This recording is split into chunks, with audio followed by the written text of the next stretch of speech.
ඔබගේ නායකයින් කවුරුන්ද? ඔබව ඒ නායකත්වයට රැගෙන ගිහිල්ලා තියන්න පුළුවන් කොතනින්ද? ඔබ ඒ ගැන මේ දක්වා කල්පනා කරලා තිබෙනවද? දැන් නායකත්වය කියලා කියන්නේ ඕනෑම ආයතනයක සංවිධානයක රටක තීරණාත්මක සාධකයක්. හේතුව මොකක්ද? අපි විසින් පෞද්ගලිකව ගනු ලබන තීරණ අපේ ජීවිතේ හොඳ හෝ නරක සම්බන්ධයෙන් බලපානවා. ඒකේ බලපෑම එල්ල වෙන්නේ පෞද්ගලිකව අපිට. සමහර විට ඔබ පවුලේ ප්‍රධානියා නම්, ඔබ තාත්තා නම්, ඔබ අම්මා නම් ඔබ ගන්නා තීරණ ඔබගේ දරුවන්ට බලපාන්නට පුළුවන්.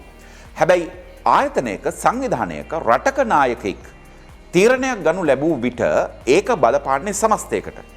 සාමාන්‍යයෙන් යතුරු පැදිකරුවෝ දෙන්නෙක් එකට හැප්පුණොත් වෙන්න පුළුවන් හානිය අඩුයි. හැබැයි රේල් ගේට්ටුව වහන ඒක ක්‍රියාත්මක කරන මනුස්සයාට වැඩේ වැරදුනොත් වෙන්න පුළුවන් දේ මොකක්ද? ලොකු අනතුරක් සිද්ධ වෙන්න පුළුවන්. නායකත්වය කියලා කියන්නේ අන්න ඒ වගේ දෙයක්. නායකයෙක් විසින් ගනු ලබන තීරණ එක්කෝ සමස්තයකට යහපත වෙනුවෙන් ක්‍රියාත්මක වෙනවා, එක්කෝ සමස්තයකටම අයහපත වෙනුවෙන් ක්‍රියාත්මක වෙනවා. දැන් 1948 වෙනකොට ශ්‍රී ලංකාව හිටපු තැන සහ අද වෙනකොට ශ්‍රී ලංකාව තිබෙන තැන පිළිබඳව ශ්‍රී ලාංකිකයින්ට ඒ තරම් හොඳ කැමැත්තක් නැහැ. ඔවුන්ට ඒ තරම් ප්‍රසාදයක් නැහැ. අපේ තාත්තලා ඉගෙන ගත්තෙත් ලංකාව දියුණු වෙමින් පවතින රටක් කියලා. අපි ඉගෙන ගත්තෙත් ලංකාව දියුණු වෙමින් පවතින රටක් කියලා. ඒ වගේම අපේ දරුවෝ ඉගෙන ගනිමින් ඉන්නෙත් ලංකාව දියුණු වෙන රටක් කියලා. හැබැයි අපේ රට ඉතාමත්ම හොඳ තැනක තිබුණා නිදහස ලබා ගන්න මොහොතේදී. ඒ කියන්නේ සුද්ධ මේක දාලා යද්දී. ඊට පස්සේ මේ රටේ කඩා වැටීමට බලපාපු හේතු විමසා බැලුවොත් සත්‍ය වශයෙන්ම මේ රට පාලනය කරපු මිනිසුන්ට ඉතාමත්ම දැඩි විදියට චෝදනා එල්ල වෙනවා. වර්තමානයේදී මේ තිබෙන අර්බුදය පවා, අපේ ඩොලර් හිඟය පවා වර්තමාන පාලකයින් පමණක් නොවෙයි සමස්තය මේකට වග කියන්න ඕනේ කියන තැනට සමහර මිනිස්සු ඇවිල්ලා ඉන්නවා. ඒ නිසා උන් දේශපාලකයෝ සියල්ලම ප්‍රතික්ෂේප කරන තැනක ඉන්නවනේ. ඉතින් අපි නායකයෝ තෝරගනිද්දි මොන විදිහට වැඩ කරන්න ඕනේද? මොකද හේතුව අපි අනාගතයේදී හරි මේ ප්‍රශ්නය විසඳාගත යුතුව තිබෙනවා. මේ රට නිවැරදි දිශානතියකට රැගෙන යා යුතුව තිබෙනවා. තීන්දුව ගන්න මිනිස්සු, තීරණ ගන්න මිනිස්සු හරි තැන් වලට පත් කරගත යුතුව තිබෙනවා. එතකොට අපි රටක් විදිහට වෙනස් මගක් ගත යුතුව තිබෙනවා සිතිවිලි වලින්. එහෙම නැතුව මේක ගොඩ දාන්න බෑ. අනේ ඒ නිසා අද දවසේ අපි සාකච්ඡා කරන්න බලාපොරොත්තු වෙන්නේ ඔබගේ නායකයින් කවුරුන්ද කියන එක ගැන. ඔබටම ප්‍රශ්න කරන්න හිතෙන අඩේ අපි මේ පත් කරගෙන තියෙන්නේ කාවද? අපේ නායකයෝ විදිහට අපි තෝරගන්න ඉන්නේ කාවද කියන කාරණාව පිළිබඳව නැවත ඔබට හිතන්න සලස්වන දෙයක් තමයි අද අපි සාකච්ඡා කරන්නේ. හේතුව ඒක ඔබගේ පෞද්ගලික අභිවෘද්ධියට නෙවෙයි රටේ අභිවෘද්ධියට හේතු වෙන නිසා. පාට පක්ෂවල කණ්ණාඩි දාන උදවිය ඉන්නවනම් අද මම කතා කරන දේවල් නිසා ඔබට රිදෙන්නට පුළුවන්. සමහරට ඔබ මං කෙරෙහි තිබුණු ආදරය බිඳ වැටෙන්නට පුළුවන්. නමුත් ඒක බිඳ වැටුණයි කියලා ඔබට රිදුණයි කියලා පවතින තිත්ත ඇත්ත හංගන්න බෑ. අපි නායකයෝ පත් කරගනිද්දි සලකා බලන්න ඕනේ මූලික කාරණා පහක් ගැන අද අපි සාකච්ඡා කරනවා. මේ වීඩියෝ කලේම මධ්‍යස්තව හිතන්න පුළුවන්, මධ්‍යස්තව හිතන තැනට වෙනස් වෙන්න පුළුවන් මිනිස්සුන්ට. අද බලමු මොකක්ද අපි මේ සාකච්ඡා කරන්න කියලා.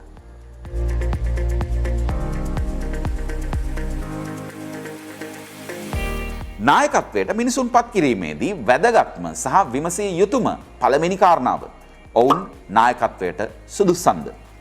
අපි ගොඩක් වෙලාවට නායකත්වයට පත් කරගන්නේ සුදුසු මිනිස්සුන්ව නෙවෙයි. දැන් 1991 වසරේ ඉන්දියාව මේ වගේම ආර්ථික අර්බුදයකට මුහුණ දුන්නා. ඇමරිකන් ඩොලර් බිලියනයයි තිබ්බේ ඔවුන්ගේ අතේ සති දෙකක කාලයකට ගැළපෙන විදේශ සංචිත විතරයි. ඒ කියන්නේ ආනයන වියදම් තිබුණේ සති දෙකකට විතරයි. ඉන්දියාව ලොකු අමාරුවක වැටලා හිටියා. මේ වෙලාවේ ඉන්දියාවේ අග්‍රාමාත්‍ය නරසිංහ රාවෝ කතා කරලා මුදල් ඇමතිකම බාර දුන්න සුවිශේෂී මිනිස්සෙකුට. ඒ කෙනා තමයි ආචාර්ය මන්මෝහන් සිං. පස්සේ කාලෙක ඉන්දියාවේ අග්‍රාමාත්‍යවරයා බවට පත් වෙච්ච කෙනා. හැබැයි ආචාර්ය මන්මෝහන් සිං ඒ වෙනකොට දේශපාලඥයෙක් නෙවෙයි. ඔහු ආර්ථික විද්‍යාඥයෙක්. එතකොට ඔහු යම් යම් තීරණ ගන්න හදනකොට ඒක පාලක කොංග්‍රස් පක්ෂයට දේශපාලනමය වශයෙන් අවාසි සිද්ධ වෙන්න පුළුවන් තැන් තිබෙන බව පාලක කොංග්‍රස් පක්ෂයේ ඇතැම් නායකයෝ දැක්කා.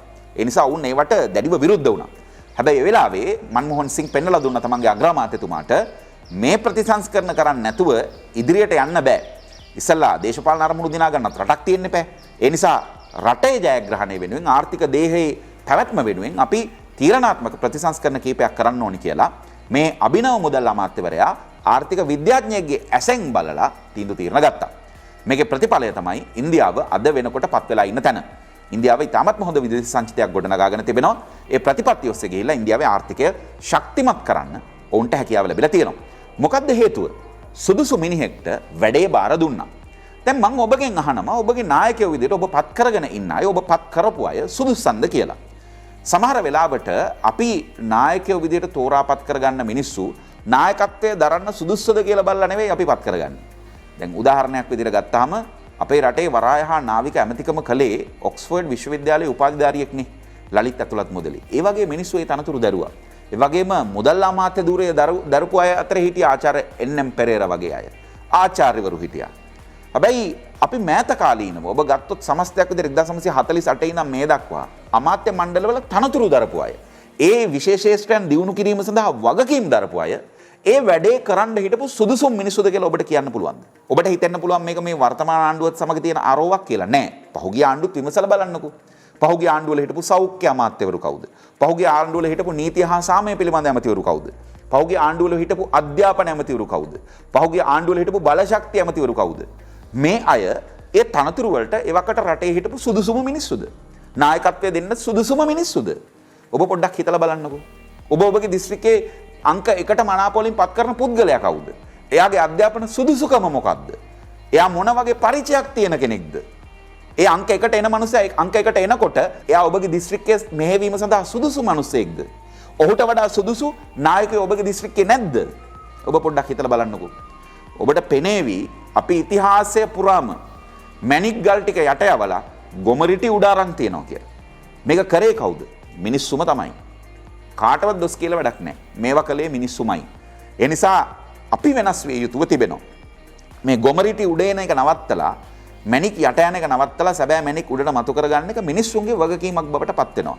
අර අපි කතාවට කියනවා ණයාව රෙද්දාස්සේ දාගෙන කනෝ කිව්වට ඒකේ පළක් නැහැ කියලා. මට හිතෙන්නේ අවුරුදු 72ක් තිස්සේ ලංකාවේ මිනිස්සු කරමින් ඉන්නේ ඒක. ඒ කියන්නේ නුසුදුසු මිනිස්සුන්ගේ තන්තුරු වලට ගේන ඔබ පොඩ්ඩක් හිතන්න. ඔබගේ ප්‍රාදේශීය සභාවේ සභාපති කවුද? ඔබගේ ප්‍රාදේශීය සභාවේ උපසභාපති කවුද? ඔබගේ ප්‍රාදේශීය සභාවේ മന്ത്രിවරු විදිහට ඉන්නේ කවුද? ඒගොල්ලෝ ඔබගේ බල ප්‍රදේශයේ නියෝජනය කරන ප්‍රාදේශීය සභාව නියෝජනය කරන්න පුළුවන් සුදුසුම මිනිස්සුද? ඔබ ටිකක් හිතලා බලන්න ඔබ ප්‍රාදේශීය සභා මැතිවරණ වලින් ඔය පත් කරලා යවන්නේ තමන්ගේ ප්‍රදේශයට නායකත්වය දෙන්න පුළුවන් හරිම මිනිස්සුද? ඔවුන් දැනුවත්ද? ඔවුන් උගත්ද? ඔබට සතුටු වෙන්න පුළුවන්ද? අවසානයේදී එහෙම මිනිස්සු පත් කරලා යවලා නුසුදුසුව පත් කරලා යවලා ඔවුන් හරියට කරන්නේ නැහැ කියන එක කිව්වා කියලා ඒ වගකීමෙන් ගැලවෙන්න මහ ජනතාවට පුළුවන්ද? බෑ. ඒ නිසා තමයි කියන්නේ අර රටක් දිනවන්න නම් සමහර වෙලාවලට අපි හරි පාලකයෝ පත් කරගත යුතු වෙනවා. දේශපාලඥයෝ නායකයෝ. ඒ වගේම සමහර අවස්ථා තියෙනවා වෙනත් ජනතාවක් පත් කරගත යුතු වෙනවා. කියන්නේ වෙනස් විදියට හිතන මිනිස්සු ටිකක් පත් කරගත යුතු වෙනවා. මොකද දේශපාලන ඉතාමත් සුප්‍රකට කියමනක් තියෙනවා. රටක මිනිස්සුන්ට ලැබෙන්නේ ඔවුන්ට ගැළපෙන පන්නේ නායකයෝ කියලා. ඒ කියන්නේ පොදු අභිලාෂයන් වෙනුවෙන් රටක ජනතාව වැඩ නොකරනකොට පෞද්ගලික අභිලාෂයන් වෙනුවෙන් වැඩ කරනකොට පෞද්ගලික දියුණුව ගැන හිතලා තීරණ ගන්නකොට තමන්ට රස්සාවක් හම්බ වෙන නිසා තමන්ට පාර හැදෙන නිසා තමන්ගේ ගමේ නගරේ කඩමණ්ඩිය දියුණු කරන නිසා ඔබ ඡන්දය දෙනකොට පොදු අරමුණු යට යනවනේ නේද? එතකොට ඊටම ගැලපෙන විදිහේ නායකයෝ තමයි හම්බෙන්නේ. මොකද පොදු අරමුණු ජයග්‍රහණය කරවන්න ඕනේ නැහැ මිනිසුන්ව දිනවන්න පුළුවන් සහන ආධාරයක් දෙන එකෙන්. පාර හදලා දෙන එකෙන්. කාට හරි රස්සාවක් දෙන එකෙන්. එතකොට ඒවා පෞද්ගලික දේවල්. ඒවා පොදු ජයග්‍රහණ නෙවෙයි. එතකොට පෞද්ගලික ජයග්‍රහණ ඉස්මතු වෙලා පොදු අරමුණු යට යනකොට එවැනි සමාජයක ජීවත් වෙන ජනතාව වැඩි වෙනකොට අපිට ගැලපෙන්නේ ඒ පන්නේම නායකයෝ තමයි. ඒ නිසා මේ අපි කාටවත් චෝදනා කරලා වැඩක් නැහැ. මොකද හේතුව නායකයෝ බිහි වෙන්නේ කොහෙන්ද? වෙන ලෝකෙකින් අපි ඉම්පෝට් කරනවද? නැහනේ.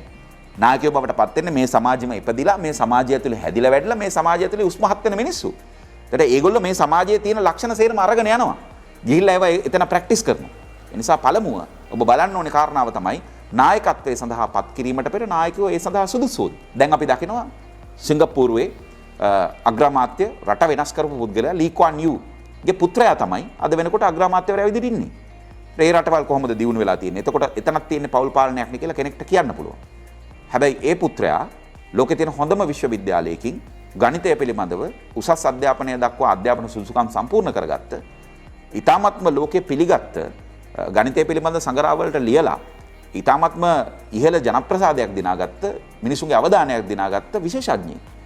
ඔබ නිකමට හිතලා බලන්නකෝ සිංගප්පූරුවේ අමාත්‍ය මණ්ඩලයේ ඉන්න මිනිස්සු දිහා ටිකක් හැරලා බලන්නකෝ. මොන වගේ අධ්‍යාපනික පසුබිමක් දැනුවත් භාවයක් තියෙන මිනිස්සු දේ තනතුරු වල ඉන්නේ කියලා. කැනඩාව දිහාට හැරෙන්නකෝ. ඇමරිකාවට හැරෙන්නකෝ. එංගලන්තයට හැරෙන්නකෝ. බලන්නකෝ මේ මිනිස්සු තනතුරු වලට පත් කරලා තියෙන්නේ මොන වගේ දක්ෂ මිනිස්සුද කියලා. හැමතින්ම දක්ෂ, බුද්ධිමත්, අනාගතවාදී, අනාගත ලෝකයේ දකින මිනිස්සුන් ගනේ උන් පත් කරලා තියෙන්නේ. එතකොට අපි පත් කරන මිනිස්සු බලන්නකෝ. මොන දේශපාලන පක්ෂයකින් වුණත්, විපක්ෂේ වුණත් නේද? දැන් ඉන්න ඔය පාර්ලිමේන්තුවේ ඉන්න විපක්ෂේ වුණත් ඔය විපක්ෂයේ භූමිකාව කරන හරිම මිනිස්සුද පත් කළ ලෙවල තියෙන කියලා බලන්නකෝ. මොකක් හරි හුදෙක් ජනප්‍රියත්වයක් මත, ඥාති සම්බන්ධතාවයක් මත. නේද? තාත්තගේ පුතා වීම නිසා, එහෙම නැත්නම් අයියාගේ මල්ලි වීම නිසා, නැන්දාගේ බෑනා වීම නිසා එහෙම පත් කළ ලෙවක මිනිස්සුන් ඉන්නේ. ඉතින් අපි කොහොමද රටකට දියුණුවක් බලාපොරොත්තු වෙන්නේ? දක්ෂ මිනිසුන් එතනට යවන්න නැතුව. ඒ නිසා එතන වගකීමක් තියෙනවා. කෙනෙක්ට කියන්න පුළුවන් නොමිනේෂන් ලිස්ට් එකට දාන මිනිස්සුන්ගෙන් තමයි අපි කට්ටියව තෝරන්නේ. අපිට හොඳ මිනිස්සු ඉදිරිපත් වෙන්නේ නැතුව කොහොමද ඒක කරන්නේ කියලා. නමුත් ඔබ කවුද? ඔබගේ දේශපාලන පක්ෂයට, ඔබේ ලැබියාව තියෙන දේශපාලන පක්ෂයට බලපෑම් කරලා තියෙන්නේ නාම යෝජනා ලයිස්තුව හදනකොට දක්ෂ මිනිස්සුන්ව දාන්න කියලා. කවුද ගිහිල්ලා උද්ඝෝෂණය කරලා තියෙන්නේ තමන්ගේ දේශපාලන පක්ෂයේ මූලස්ථානයේ ඉස්සරහා අපිට හරි මිනිස්සු දීපල්ලා කියලා. නෑ. ඒ බලපෑම එන්නේ නැති තාක්කල් මේ රටේ ප්‍රධාන දේශපාලන පක්ෂ වෙනස් වෙන්නේ නෑ. ඔවුන් උන්ට කැමති අයව දානවා. මම මේ කියන දෙවෙනි සාධකය කතා කරන්න ඕක ප්‍රවේශයක් බවට පත් වෙනවා. දෙවෙනි එක තමයි ඔබ බලන්න ඔබගේ නායකයෝ තවත් නායකත්ව ස්තරයක් හදන මිනිස්සුද කියලා. ඔබ නිකන් කල්පනා කරලා බලන්න ඔබ දැකලා තියෙනවද නායකයෝ Tamanට වඩා දක්ෂ මිනිස්සුන්ව නායකත්වයේ සඳහා ගේනවා. ඔබ නිකන් හිතලා බලන්න ඔබේ ප්‍රාදේශීය සභාවේ മന്ത്രിවරයා ලං කරගෙන ඉන්නේ කාවද? සභාපතිවරයා වැඩිපුරම ලං කරගෙන ඉන්නේ කාවද? පළාත් සභා മന്ത്രിවරයා වැඩිපුරම ලං කරගෙන ඉන්නේ කාවද? එහෙම නැත්නම් පාර්ලිමේන්තු മന്ത്രിවරයා අමාත්‍යවරයා වැඩිපුරම ලං කරගෙන ඉන්නේ කාවද? Tamanගේ වටේ තියාගෙන ඉන්නේ මොන වගේ මිනිස්සුද කියලා? එක්කෝ Tamanට වඩා දක්ෂතාවයෙන් අඩු මිනිස්සු. හේතුව දක්ෂයෝ ලං කරගන්න බයයි. හේතුව ඒ දක්ෂයා Taman අභිභවායයි කියලා බයක් තියෙනවා. හරිද? දෙවෙනි කාරණාව තමයි ඔවුන්ගේ වටේ ඉන්න තනතුරු වලට දාගෙන ඉන්නේ කාවද කියලා බලන්නකෝ. පෞද්ගලික ලේකම් බිරිඳ, සම්බන්ධීකරණ ලේකම් පුතා, තව සම්බන්ධීකරණ ලේකම් කෙනෙක් අක්කාගේ පුතා. මේ ඥාතීන් ටික තමයි මේ වටේ දාගෙන ඉන්නේ. කලාතුරකින් Tamanගේ ආසනේ ඉන්න සමහර කෙනෙක්ට තනතුරක් දීලා තියෙනවා. හැබැයි එයාව තියන්න ඕන තැන තියලා තමයි ඒක දීලා තියෙන්නේ. මතක තියාගන්න ලෝකේ ඉන්න අති දක්ෂ නායකයෝ Tamanට පල්ලෙහින් හොඳ නායකයෝ හදනවා. හේතුව නායකයෙක් ශක්තිමත් වෙන්න නම් ඔහු දැනගන්න ඕනේ Tamanගේ වටේ ඉන්න හැම මිනිහම ශක්තිමත් කරන්න. ශක්තිමත් මිනිසුන් ඈත් කරන්න නෙවෙයි. හැබැයි ලෝකේ ඉන්න දුර්වල නායකයෝ හැම විටම Tamanගේ වටේ ඉන්න ශක්තිමත්ම මිනිසුන් ඈත් කරනවා. හේතුව මොකක්ද? ඔවුන් දෙන්න එක ළඟ තිබ්බහම දුර්වල කෙනා කවුද? ශක්තිමත් කෙනා කවුද කියන එක පේන්න පටන් ගන්නවා. හැබැයි ලෝකේ ඉන්න දක්ෂ නායකයෝ Tamanගේ වටේ ඉන්න අති දක්ෂ මිනිසුන්ව පුළුවන් තරම් ලං කරගන්නවා. අර්ජුන රණතුංග ලෝක කුසලානය දිනනකොට Tamanගේ ටීම් එකේ හැම මිනිහෙක්ම ඉතාමත් හොඳින් ශක්තිමත් කරා. ඔහු දැනන් හිටියා Taman ගාව ඉන්න දක්ෂෝ රසකගෙන් තමයි අපිට මේක දිනන්න පුළුවන් කියලා. දැන් අරවින්ද ද සිල්වා කියලා කියන්නේ අර්ජුනට වඩා බැටිං වලින් දක්ෂෙක්. හැබැයි අර්ජුන රණතුංග අපි දැකලා නැහැ අරවින්ද ද සිල්වාට කපනවා. අරවින්ද ද සිල්වා පැත්තකින් තියෙනවා. එක්තරා අවස්ථාවක අරවින්ද ද සිල්වා ටීම් එකෙන් ඉවත් කරා කියලා අර්ජුන ටුවර් එක නොගින් හිටියා. විරෝධය පළ කරලා. එතකොට ඒ කියන්නේ දක්ෂයා මට ඇතුළට දීපන් කියන තැන තමයි ඔහු කිව්වේ. එතන තමයි නායකත්වයේ තියෙන්නේ. අර්ජුනගේ දේශපාලන භූමිකාව පැත්තකට තියන්න. හැබැයි ඔහුට කණ්ඩායමක් දිනවීම සඳහා උවමනාවක් තිබ්බා. ඔහු ඒ සඳහා දක්ෂයෝ හැදුවා. දක්ෂයෝ නිර්මාණය කරා. දැන් අපේ ලංකාවේ නායකයෝ අනුගමනය කරන ක්‍රමය බලන්නකෝ. Tamanගේ වටේ වලල්ලක් හදාගන්නවා දුර්වල මිනිස්සුන්ගෙන්. දුර්වල මිනිස්සු ගොඩකට පුළුවන් ද නායකයෙක්ව ශක්තිමත් කරන්න? කිසිසේත්ම බෑ. හැබැයි ලෝකේ සම්මත නායකයෝ දන්නවා Tamanගේ වටේ ශක්තිමත් මිනිස්සු පිරිසක් හදාගන්න තරමට ඒ නායකයා ශක්තිමත් කියලා. මට කියන්නකෝ මේ දුර්වල මිනිස්සු හදාගන්න තරමටද නායකයෝ ශක්තිමත් වෙන්නේ? ශක්තිමත් මිනිස්සු ටිකක් හදාගන්න තරමටද නායකයෝ ශක්තිමත් වෙන්නේ? ශක්තිමත් මිනිස්සු ටිකක් හදාගන්න තරමට. හැබැයි අපේ රටේ නායකයෝ ශක්තිමත් මිනිස්සු හැදෙනවට බයයි. අපේ රටේ නායකයෝ කැමති මිනිස්සු දුර්වල වෙලා ඉන්න තරමට. හේතුව මොකක්ද? ඔවුන්ට එතකොට සහන ආධාර දෙන්න පුළුවන්. මිනිසුන්ට ආධාරයක් දීලා වල ඡන්දේ ගන්න පුළුවන්. තහඩුව බෙදලා, කකුසි පෝච්චිය බෙදලා, පොහොර ටික බෙදලා, උදළුතලේ බෙදලා මිනිහෙක්ගේ ඡන්දේ ගන්න පුළුවන් නම් ඒක හරි ලේසි වැඩක් නේ. ඇයි අපි මේ මිනිසුන්ව බලවත් කරන්නේ කියලා මේ නායකයෝ හිතනවද කියලා මට හිතෙනවා. මොකද හේතුව මිනිහෙක්ව දිනවන්න නම් සැබෑ ලෙසින් මේ මනුස්සයාට හැමදාම මාළු දීලා හරියන්නේ නැහැ. බිලි පිත්තක් දෙන්න ඕනේ. එතකොට මේ මනුස්සයා ගොඩනගා ගන්නවා ශක්තියක් මට දිනන්න පුළුවන්. හැම මැතිවරණ වේදිකාවකදීම පක්ෂ විපක්ෂ ભેදයකින් තොරව මිනිස්සුන්ට සහන ආධාර දෙන්න යෝජනා කරනවා. දැන් සමහර දිලිඳුකම පිටු දැකීමේ ව්‍යාපාර තියෙනවානේ පටන් ගත්ත. ඒ දිලිඳුකම් පිටු දැකීමේ ව්‍යාපාර පටන් අරන් දැන් අවුරුදු 20ක් 30ක්. ඒ දිලිඳුකම් පිටු දැකීමේ ව්‍යාපාරය යටතේ මාසිකව සහන ආධාර ලබන මිනිස්සු ඉන්නවානේ. එතකොට ඒකේ අරමුණම පටන් ගැනීමම දිලිඳුකම පිටු දැකීම. හැබැයි තාත්තත් සහන ආධාර අරගෙන දැන් ඉන්න පුතාලත් සහන ආධාර ගන්නවා. එතකොට දිලිඳුකම් පිටු දැකලා දැත්තට නෑ මේ නඩත්තු කරනවා. බැරිකම නඩත්තු කරනවා සමාජය ඇතුලේ. බැරිකම නඩත්තු කරන තරමට දේශපාලඥයාගෙන් ගන්න පුළුවන් හයිය වැඩි මිනිස්සුන්ට. ඇයි රස්සාවක් ගන්න නම් දේශපාලඥයා හම්බෙන්න ඕනේ. සහන ආධාරයක් ගන්න නම් දේශපාලඥයා හම්බෙන්න ඕනේ. කකුසිය හදා ගන්න ලැට් පෝච්චිය ගන්න දේශපාලඥයා හම්බෙන්න ඕනේ. ගේ හදා ගන්න තහඩු ටික ගන්න දේශපාලඥයා හම්බෙන්න ඕනේ. මලගෙදරක් වුණාම හට් එක ගන්න දේශපාලඥයා හම්බෙන්න ඕනේ. හැමතිස්සෙම තමන්ගේ උවමනාව වැඩි වෙන තරමට මිනිස්සු ඉස්සරහා තමන්ගේ මාකට් එක වැඩි. එහෙම තමයි ලංකාවේ දේශපාලඥයෝ බහුතරයක් හිතන්නේ. ඉතින් මේ කාරණාව මිනිස්සු හරියට තේරුම් ගන්න ඕනේ.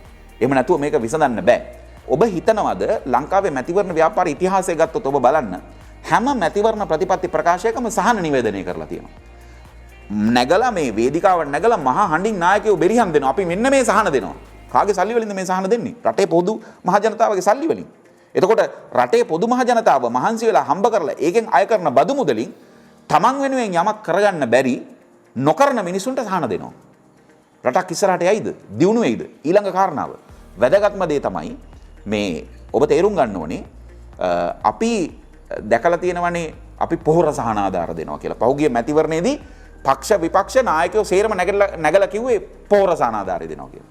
එතකොට මිනිස්සු ජය වේවා කියනවා. ඔබ දැකලා තියෙනවද එක ගොවියෙක් නැගිටලා කියනවා අපිට පොහොර සහන ආධාරය එපා. අපි පොහොර ටික සල්ලි දීලා ගන්න. උඹලා ඒ පොහොර සල්ලි දීලා ගන්න තැනට අපිට වෙළඳපොලේ අපේ නිෂ්පාදන වලට අගයක් හදලා දීපල්ලා කියලා. නෑ එහෙම නැගිටලා කියන්නේ අපි සහන ආධාරයට ලොල් වෙනවා. නේද? මං කියන්නේ අපේ රටේ තරම් මේ තේරවාදී රටවල් වලින් ෆේක් බෞද්ධයෝ ඉන්න තවත් රටක් නැහැ. අපේ ආගමික ශාස්ත්‍රවරයා මගේ ආගමික ශාස්ත්‍රවරයා බුදුරජාන් වහන්සේ. බුදුරජාන් වහන්සේ ජීවිතේ දේවල් ජයග්‍රහණය කරේ කොහොමද? අනෙක් මිනිසුන්ව දිනෙවේ කොහොමද? තමන්ගේ කැපවීමෙන්. එතකොට උන්වහන්සේ අපිට උගන්වපු එක දෙයක් තියෙනවා. අපි බෝධි පූජා තියෙනවා. අපි පිහිට ඉල්ලනවා. ගිහිල්ලා. හැබැයි උන්වහන්සේ අපිට කියලා දුන්න එක දෙයක් තියෙනවා. මොකද්ද? අත්තාහි අත්තනෝනාතෝ කෝහිනාතෝ පරෝසියා. බුදුන් වහන්සේ ධහම දේශනා කළත් අහන් ඉන්න මනුස්සයට අවබෝධ ශක්තිය තියෙන තරමට තමයි එයා ලබා ගන්න මාර්ගඵලයේද සෝවාන් වෙනවද මොකද්ද කියන එක තීරණය වෙන්නේ. රටක පාලකයා මොන විදිහට සැලකුවත් අපි වැඩ කරන විදිය අනුව තමයි අපේ ජයග්‍රහණ තීරණය වෙන්නේ. හැබැයි ඔබට පේනවද අපේ සමාජයේ එක ස්තරයක් ඉන්නවා. දේශපාලඥයෝ වඳිනවා. රස්සාව ඉල්ලගෙන පස්සෙන් යනවා. ගිහිල්ලා මේ Tamanට සහනාදාර ඉල්ලගෙන පස්සෙන් යනවා. අන්න ඒ මිනිස්සු තමයි තීරණය කරන්නේ බහුතරය කවද පත් කරන්න කියලා. එතකොට අන්න එතන අපි ලොකු වරද්දා ගැනීමක් කරනවා. අපි බෞද්ධයෝ නම් අපිට තියෙන්න ඕනේ හයියක්, කෂේරුකාවක්. නෑ ඕගොල්ලෝ ඕගලන්ට කැමති දෙයක් කරන්න. අපිට පුළුවන් අපේ හයියෙන් නැගිටින්න. අන්නේ අපේ හයිය පෙන්නපු දවසට, මිනිස්සුන්ගේ හයිය පෙන්නපු දවසට, මිනිස්සු බලවන්තයි කියලා පෙන්නපු දවසට දේශපාලඥයින්ට බොරු කරන්න බැරුව යනවා. අන්න එතනට අපි හැදෙන්න ඕනේ, අපි බලන්න ඕනේ නායකයෝ විදියට පත් කරගන්නේ සුදුසුද කියන එක. දෙවෙනි කාරණාව තමයි නායකයෝ ඇත්තටම නායකයෝ හදනවද, ශක්තිවන්තයෝ හදනවද කියලා සමාජය ඇතුලේ. නායකයෙක් ශක්තිවන්තයව නිර්මාණය නොකර ඔහුගේ වැඩපිළිවෙල හරහා දිගටම දුර්වලව නිර්මාණය කරනවා නම් එවැනි කෙනෙක් නායකයෙක් නෙවෙයි, පත් කරලා එවන්න එපා. ඒක අතිශයින්ම වැදගත්. මොකද අපි දැකලා තියෙනවා සමහර දැන් දේශපාලඥයෝ ගත්තොත් තමන් ඇමතිකම දාලා යනකොට පුතාට දීලා යනවා ආසනින්. නේද? පුතාට දීලා යනවා ඇමතිකම. සැලසුම් හදාගෙන ඉත්තෝ ටික එහෙම කර දක්ෂ මිනිසුන්ව කප තමන්ගේ කාට උඩට මාවත හදනවා. ඒ කෙනා අදක්ෂයෙක් නම් මොකද්ද මේ ප්‍රදේශයට වෙන්නේ? ඒ රටට මොකද්ද වෙන්නේ? ඔබ හිතන්න. තුන්වෙනි කාරණාව තමයි නායකයෝ කියන අය වගකීම් ගන්නවද? නේද? දැන් නායකත්වයේ තියෙන ප්‍රමුඛ ලක්ෂණයක් තමයි තමන් කරන කියන හැම දෙයකටම අදාළව වගකීම් බාර ගන්නවා. යහපතක් වුණත් අයහපතක් වුණත් තමන් කරන දේ වගකීම තමන් බාර ගන්නවා. අයහපත් දේවල් සිද්ධ වෙනකොට ඒ වගකීම අත්හරින්නයි. යහපත් දේවල් සිද්ධ වෙනකොට පැනලා ඒකේ වගකීම් බාර ගන්නයි මම තමයි මේක කළේ කියලා. එවැනි පුද්ගලයෝ නායකයෝ නෙවෙයි. ඒ නිසා බලන්න පළමුව නායකයෝ කියන අයට වගකීම් ගන්න පුළුවන්ද කියලා. ඒ කියන්නේ ඔවුන් ඇත්තටම අනික් අයට දෝෂාරෝපණය කරමින් ඉන්න අය නම් දැන් වර්තමානයේ අපි දකිනවා සමහරු තවත් අයට දෝෂාරෝපණය කර ඉන්නවා. ලැබෙන දෙයක් තිබෙනවද රටට දෝෂාරෝපණය කර හිටියා කියලා? නැහැ. දෝෂාරෝපණය කර ඉන්නේ නැතුව වැඩපිළිවෙලක දුර්වලතාවයක් දැක්කනම් මේ වෙලාවේ ප්‍රශ්නේ අපිට තිබ්බනම් අපි ආණ්ඩු බලේ හිටියනම් අපි මේක විසඳන්නේ මෙහෙමයි. උන්ට වැඩපිළිවෙලක් තියෙනවා. ඒ වැඩපිළිවෙල ඉදිරිපත් කරනවා නම් විතරයි මේ මිනිස්සු දක්ෂයි කියලා කියන්න පුළුවන්. විවේචනය කරන මිනිස්සුන්ට පමණක් අපිට කියන්න බෑ උන් දක්ෂයි කියලා. නිසා මේ කාරණා අපි හිතන්න ඕනි කියලා මම හිතනවා. ඊළඟ කාරණාව තමයි ප්‍රතිපත්ති රකින්නවද කියන එක නායකයෝ. ඒක විමසා බැලිය යුතුයි. දැන් අපි ගත්තොත් අපි දන්නවා සමහර ආණ්ඩු මේ රටේ මිනිස් විසින් ගෙදර යවලා තියෙනවා. හරි දේ කරලා තියෙනවා එක පැත්තකින්. කාසි එක පැත්තක් හරි. යම් කිසි ආණ්ඩුවක් වැරදි විදිහකට වැඩ කරනවා නම් රටට අයහපතක් කරනවා නම් ඉතිහාසය පුරාම ඒ ආණ්ඩුව ගෙදර යවන්න මිනිස්සු වැඩ කරලා තියෙනවා.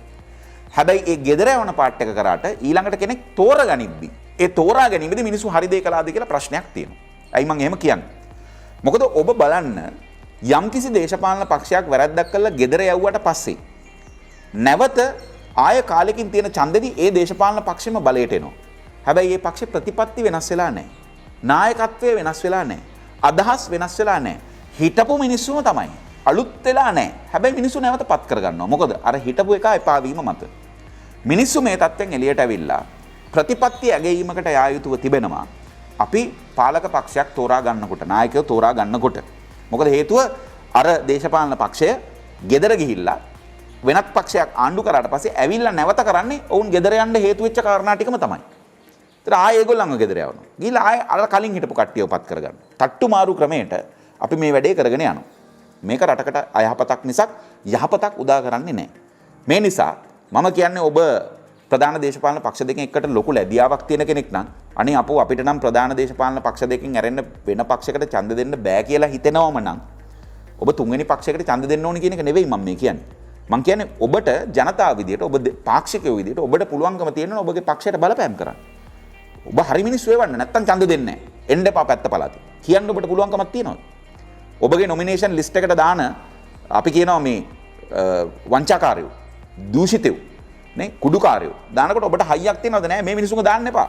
ඔබ එන්න එපා පැත්ත පළාතේ දේශපාලන රැස්වීම තියන්න මේ මිනිහා මෙතන ඉන්නම නම් කියලා කියන්න පුළුවන්කමක් ඔබට තියෙනවද? ඒ හයිය මහජනතාව නිර්මාණය කරගත්ත දවසට හරි නායකයෝ අපිට පත් කරගන්න හැකියාව ලැබේවි. ප්‍රතිපත්ති වලට නායකයෝ ගරු කරනවාද කියන එක බලන්න ඕනේ. ඒ ප්‍රතිපත්ති වලට ගරු නොකරනවා නම් ඔවුන්ට අනිවාර්යෙන් දඬුවමක් තියෙන්න ඕනේ. දඬුවම තමයි නැවත පත් කරන්නේ නැහැ. මොනියම් හෝ හේතුවක් නිසා නැවත පත් කරන්නේ නැහැ. මෙතන වෙලා තියෙන්නේ මොකද්ද? මිනිස්සු තේරුම් ගන්න තියෙක කාරණාවක් තියෙනවා. නායකයා පාවිච්චි කරන්නේ කාගේ බලයද? නායකයෝ පාවිච්චි කරන්නේ මහජනතාව සතු බලය.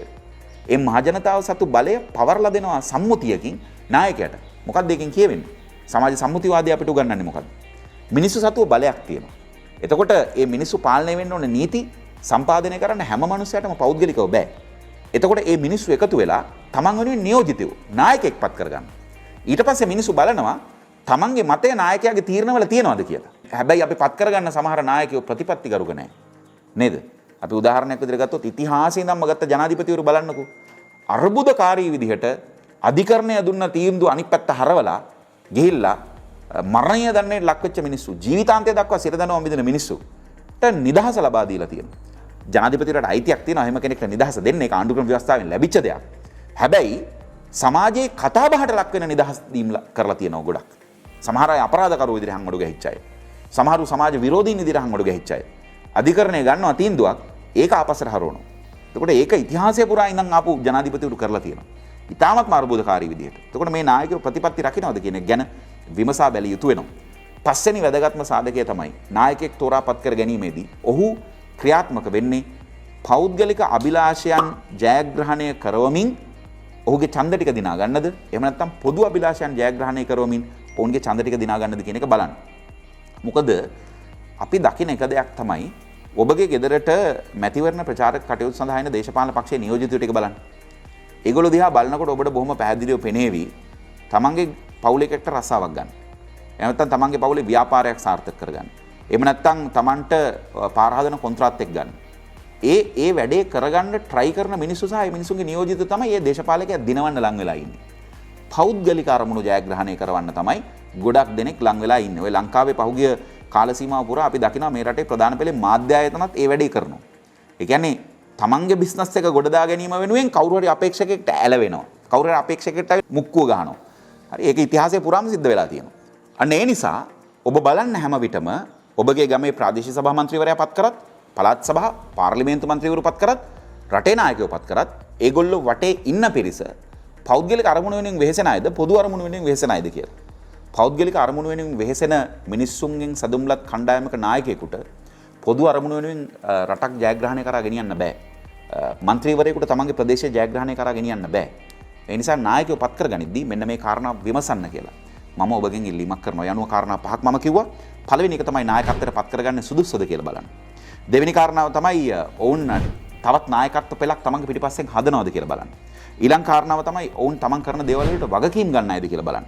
හතරවෙනි කාරණාව තමයි ඔවුන් කොයිතරම් ප්‍රතිපත්ති ගරුකද කියලා බලන්න. ප්‍රතිපත්ති වලට ගරු කරනවද ඒවා ආරක්ෂා කරලා තියෙනවද කියලා බලන්න. පස්වෙනි කාරණාව තමයි පෞද්ගලික ජයග්‍රහණ වෙනුවෙන් ඔවුන් කැප වෙනවද එහෙම නැත්නම් පොදු ජයග්‍රහණ වෙනුවෙන් කැප වෙනවද කියන කාරණාව බලන්න. මේ දිහා බලලා ඔබ තීන්දුව తీරන ගන්න නායකයින් හදන්න. මොකද හේතුව මට පෞද්ගලිකව හැම විදිහට අපිට අවුරුදු 72ක් තිස්සේ වැරදුනා. ඔබට හිතෙන්න පුළුවන් මේ ප්‍රධාන පක්ෂ දෙකට දෙන්න නැතුව මේ වෙන කණ්ඩායමකට දෙන්නද කියලා මේ කියන්නේ කියලා. නෑ. එහෙම පුද්ගලයින්ගේ අදහස් මතවාද වලට බලපෑම් කරන්නේ නෑ.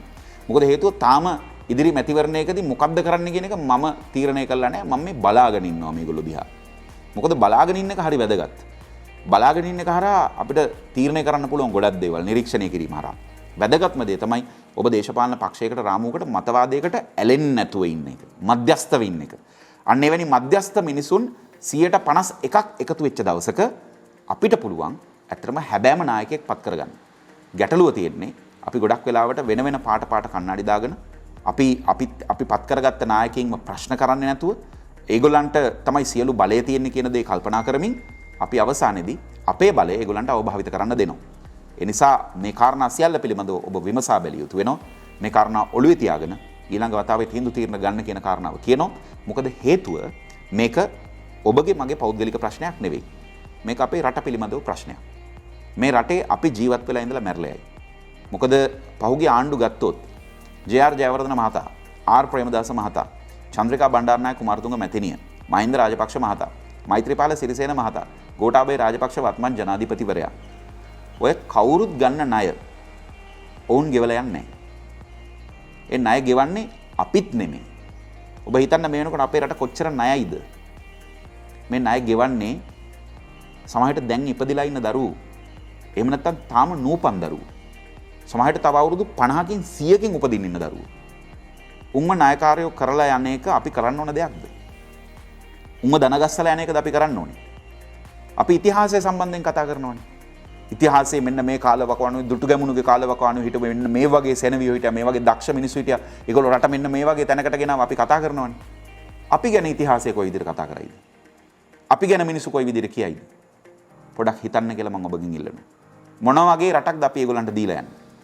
ඒ නිසා නායකයෝ පත් කරගනිද්දී පෞද්ගලික අභිලාෂයන්ට නෙවෙයි පොදු අභිලාෂයන් වෙනුවෙන් වැඩ කරන තම තමන්ගේ දේශපාලන ගේම් එක නෙවෙයි රටේ ගේම් එක ප්ලේ කරන නායකයෝ පත් කරගත්තොත් අපිට මේ ගේම් එක දිනන්න පුළුවන් කියන කාරණාව මතක් කරමින් මැද ඉඳගෙන තීරණ ගන්න මැදට එන්න හැකියාව ලැබේවා කියලා ප්‍රාර්ථනා කරමින් අද වීඩියෝ අවසන් කරනවා. මේක දේශපාලනමය අර්ථකථනයක් කරන්න උත්සාහ කරන්න එපා. මගේ දෙමව්පියන්ට දේශපාලනයක් තිබෙනවා. මගේ ඥාතීන්ට දේශපාලනයක් තිබෙනවා. මම මීට කලින් මැතිවරණ වලදී ඡන්ද දීපු තැන් තියෙනවා. හැබැයි අපි ඒවත් එක්ක ඇලිලා ඉන්නේ නැහැ. මගේ අම්මා තාත්තා හැමතිස්සෙම මට කියපු දෙයක් තමයි වාස්වාදීන මිනිසෙක් වාස්වාදීනව ඔයාගේ දේශපාලන තීරණය ගන්න. මට ඒ ගෙදර ඒ නිදහස හැමදාමත් තිබුණා. ඒ නිසා මිනිස්සු හැකිතාක් ස්වාධීන කරන්න. මිනිස්සු හැකිතාක් බල ගන්නවන්න. තමන්ගේ දරුවට පුළුවන් තරම් හොඳට උගන්වන්න. දේශපාලඥයෙක්ගේ පස්සෙන් වැටලා ගිහිලා රස්සාවක් ඉල්ල ගන්න බැරි තැනට උගන්වන්න. එහෙම අවශ්‍ය වෙන්නේ නැහැ කියන තැනට උගන්වන්න. නේද? අපි දේශපාලඥයාට කියන්න ඕනේ රස්සාවල් දෙන්න කියලා නෙවෙයි. අපි දේශපාලඥයට කියන්න ඕනේ මෙන්න සුසුකම් තියෙනවා. රස්සාවල් හදන විදියක් හදන්න රට ඇතුලේ. ඒකයි අපි කියන්න ඕනේ. හැබැයි අපි මොකද කරන්නේ? අපි කියලා දේශපාලඥයන්ගෙන් රස්සා ඉල්ලනවා. අපිම තමයි දේශපාලඥයව බලවන්ත කරන්නේ. මොකටද? රස්සාව විරකියාව නැති වෙන විදිහේ සිස්ටම් එකක් හදන්න. හැබැයි එයා ක්‍රමයක් හදාගෙන තියෙනවා රස්සාවක් ඉල්ලගෙන ඉන්න කෙනාට එයා රස්සාවක් දෙනවා. කාගේ සල්ලි වලින්? රටේ පොදු ජනතාවගේ සල්ලි වලින්. අවසානයේදී ඵලදායී නොවන රැකියාවක් වෙනුවෙන් රටේ මිනිස්සුන්ගේ සල්ලි ආයෝජනය කරනවා. ඒක කිසිම ප්‍රතිඵලයක් අනික් අතට රටට ලැබෙන්නේ නැහැ. ඔය එක එක දෙපාර්තමේන්තු ගන්නකො. එක එක සංස්ථා ගන්නකො කොච්චර අතිරික්ත සේවකයෝ ඉන්නවද? ඒ සමාගම් පාඩු ලබන්නේ ඇයි? මොකක්ද හේතුව? ඔය විදිහට දේශපාලඥයෝ ගෙනල්ලා රස්සාවලට එක එක්කෙනා පුරවපු නිසා. නුසුදුසු තැන්වල ඉන්න නිසා. ඒ නිසා මම ඔබගෙන් ඉල්ලනවා මේ தත්ත්වය වෙනස් කරන්න තමන් ශක්තිවන්ත වෙන්න. දේශපාලඥයා මත යැපෙන්න එපා. මතක තියාගන්න අපි දේශපාලඥයන්ට සර් කියන්න ඕනේ නැහැ. ඒගොල්ලෝ තමන්ට බලය දෙන මිනිස්සුන්ට සර් කියන දවසක් උදා කරගන්නට ඕනේ. ඒකයි වෙන්න ඕනේ කියලා මම විශ්වාස කරන්නේ. ගිහින් එන්නම් වෙනස් විදියට හිතන්න පටන් ගන්න. channel එක subscribe කරන්න, like කරන්න, comment කරන්න, වීඩියෝ එක share කරන්න, ඒ වගේම bell icon එක click කරලා notification එක on කරන්න අමතක කරන්න එපා.